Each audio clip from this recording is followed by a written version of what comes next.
May I begin by acknowledging the traditional owners of the land where we meet today, the Gadigal people of the Eora Nation. I'd like to pay my respects to elders past, present and emerging, and extend that respect to any First Nations people here with us today. And I want to thank the International Association for Horticultural Producers for the honour of speaking with you today. As an organisation with a global focus, and with many of you representing growers and producers, you're acutely attuned to the dynamics shaping the debate on climate change and its implications. The carbon clock is ticking. The timeline for delivering on international commitments to curb temperature rises looms large. And threats to the natural environment we all depend on are obvious, something well understood in the horticultural sector. The health of the planet touches every aspect of your industry: yield and quality, irrigation and energy costs, biosecurity risk, access to export markets and consumer expectations. It makes climate policy core business for agriculture. And that's why today I want to outline the link between challenges facing your industry, the work of the Climate Change Authority, and opportunities for you to prosper in a low carbon world. Any debate about any aspect of climate policy needs to start with an honest assessment of the state of play. Globally, food security is under stress from a changing climate. Rising temperatures, a drier planet, and a growing list of extreme events are already reducing yields of key staples. In a world where more than 295 million people across 53 countries and territories already face acute hunger, the risks are compounding. Official forecasts estimate climate change could push 78 million more people into chronic hunger. The Intergovernmental Panel on Climate Change, known better as the IPCC, suggests that a number could be higher, and the impacts aren't just on the farm. There will be disruption to transport corridors, storage and cold chains, and even food safety. The prospect of greater volatility across supply chains and trade-exposed industries like horticulture are high. The story is no different at home. In recent decades, some of Australia's most productive farming districts, such as the southwest and the southeast, have been battered by climate change. They have witnessed a long-term decline in rainfall, matched with record temperatures and extended droughts. Heat waves damage fruit set and quality. Extreme storms, hail and fires impact orchards and infrastructure. Pest and disease ranges shift with warming, and the very physiology and nutrition of plants and crops change in response to higher average temperatures and rising atmospheric carbon dioxide levels. These are real business risks, not abstract science. That was reinforced by the Australian government's recent release of its first National Climate Risk Assessment. It determined the current risk level for primary industries and food to be medium to high, noting the impacts of extreme heat and shifting rainfall patterns on soil and moisture and crop yields. The assessment also identified water insecurity as a major long-term concern for some regional communities, and it made it clear that the threat to farm incomes is real. These risks escalate in scenarios where we fail to respond swiftly or broadly. And here's the flip side. If we're willing to understand that acting on climate change is both an environmental imperative and an economic one as well, we can prosper. Global demand will increasingly favour suppliers who can produce reliably under climate stress and demonstrate strong sustainability credentials. Horticulture, nutrient-rich, high-value, quality-driven, can be a pillar of global nutrition and resilience. And Australia is well placed to lead the way with our endless capacity for innovation. That's where the Climate Change Authority, which I'm privileged to chair, comes into play. For those new to our work, the Climate Change Authority provides independent, evidence-based advice to the Australian Government. We do it through advice on emissions reduction targets, the pathways to achieving them, and the annual progress reporting that we provide to the Parliament. We also conduct policy reviews such as the Australian Carbon Credit Unit Scheme review currently underway. In short, our job is to help steer Australia to a prosperous, resilient, decarbonised future. And that includes working with sectors like horticulture, not prescribing from afar. Most of you will be aware of the emission targets that Australia has set for itself.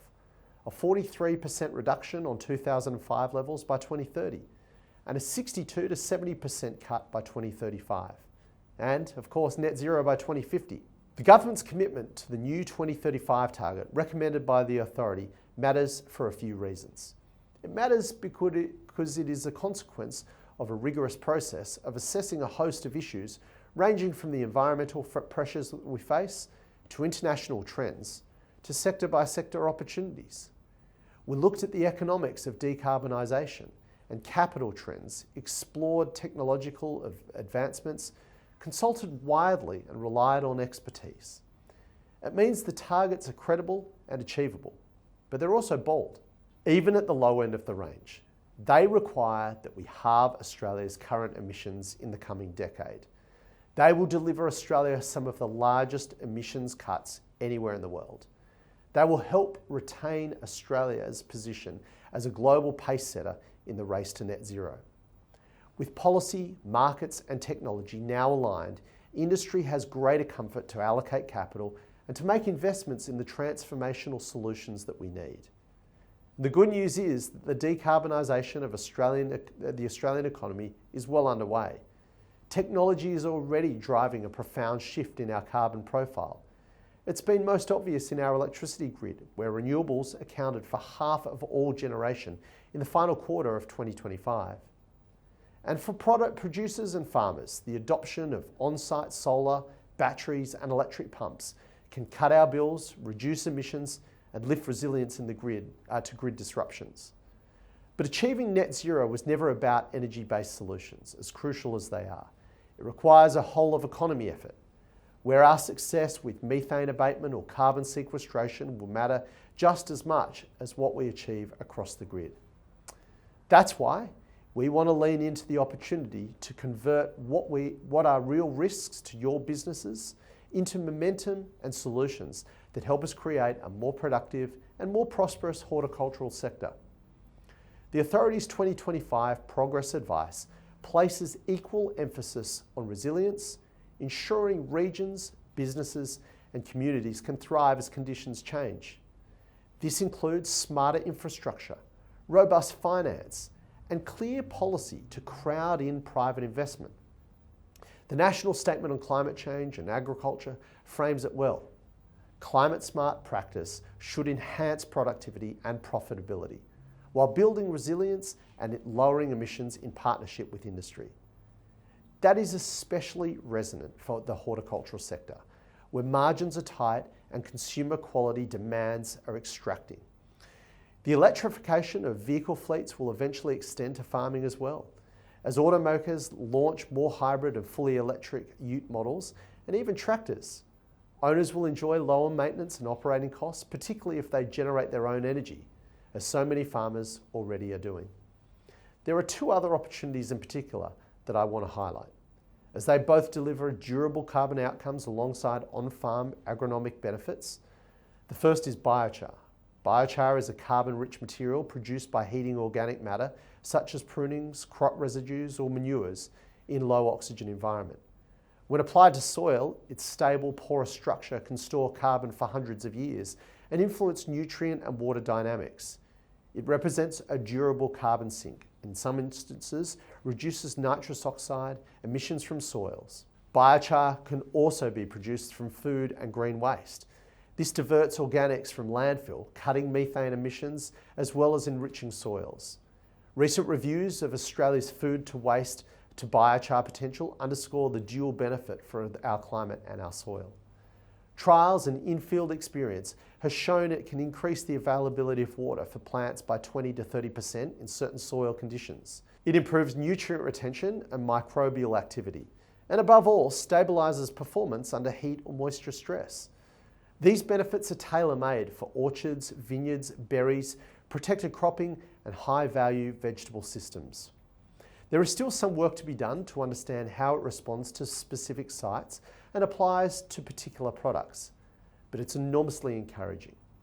The other opportunity is what's known as enhanced rock weathering, or ERW. It's a natural process that can be accelerated and managed by applying finely crushed silicate rocks, most commonly basalt, to soils. Through chemical reactions with atmospheric CO2 and water, carbon is locked into stable, solid carbonates, offering a durable carbon storage solution. Growers can use existing spreading equipment, which is a big advantage for adoption. ERW can improve soil pH, nutrient retention, and water holding capacity, with studies reporting positive yield and soil function responses in some systems. It's already attracting corporate attention and public R&D support globally. And monitoring and reporting and verification methods continue to evolve. Informed by research and trials being done by Australia's scientific agency, the CSIRO. It's now an emerging opportunity that looks to prove its effectiveness as more trials occur and research partnerships are built, which underlines the promise to the sector. That is, when we have faith in the capacity of our farmers to embrace science, innovate and pursue new ideas, we can build a more resilient future. It'll require extensive collaboration between growers, businesses, industry bodies, research institutes, governments, and yes, the Climate Change Authority to propel action. I'm confident in our capacity for smart, bold action in driving new practices, technologies, and solutions that we need. By embracing these opportunities, we can ensure that the horticultural sector remains a strong, vibrant part of Australia's economic future. That's because there's no need for horticulture to be left stranded by the risks of a changing climate. Acting now can both reduce the industry's emissions footprint and fortify the industry's prospects in the face of a changing climate. So let's seize the chance to give Australian horticulture a competitive edge in a decarbonised world, where it is productive, profitable, and climate positive. It's all within reach, and I look forward to working with you to make that happen.